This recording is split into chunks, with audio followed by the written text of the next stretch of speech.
Hello, welcome to Geojit Spotlight.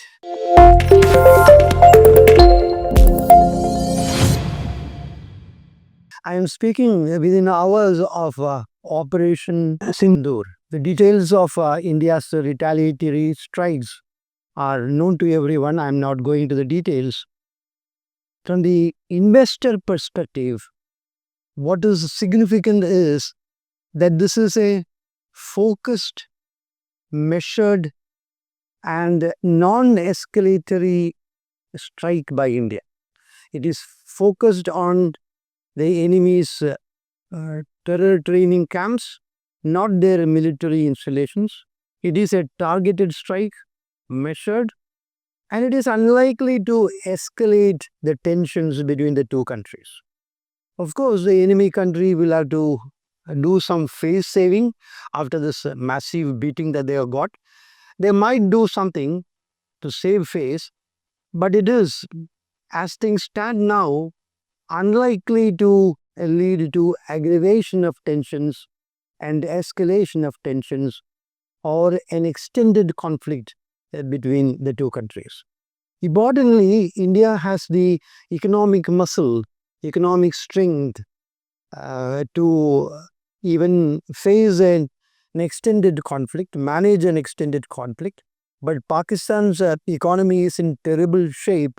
They don't have the financial wherewithal. They don't have the economic muscle for an extended conflict. So, market men are not saying any possibility of an extended conflict. The market will dismiss this with scant concern because this has already been discounted by the market. It is well known to the market that there will be a retaliatory strike by India. That was known and discounted. But what is not known is what will be the fallout of this, what is the consequences likely to be, and therefore investors have to be closely monitoring and watching out for the development. As of now, the market is being led by economic fundamentals. Macros are calling the shots. Global macros are calling the shots.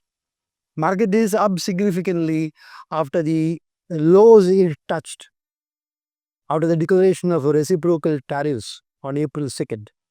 So this rally in the market after April 2nd correction is being led by foreign institutional investment flows. FIIs have been buying daily. I've said in earlier videos that there will be a time when FIIs will stop their selling and they will turn buyers. That time has come. During the last 14 days, 14 trading days, FIIs have been sustained buyers on every day.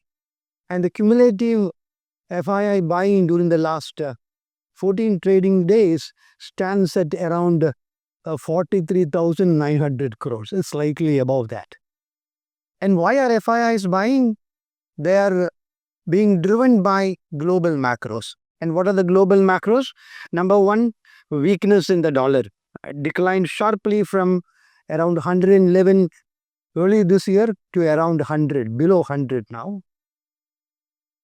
The market, the FIIs are discounting slower growth for the US economy, which is inevitable now. Slower growth means slower corporate earnings.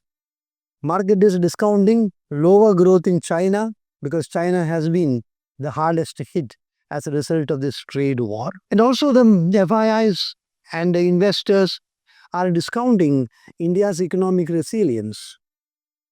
It is well known that India will be growing at more than 6% even amidst this concerns and uncertainty globally. So FIIs are being driven by these global macros.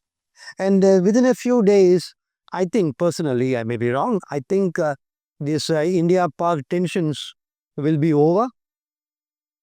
After some skirmishes, it will be over. And again, the market will be driven by economic fundamentals.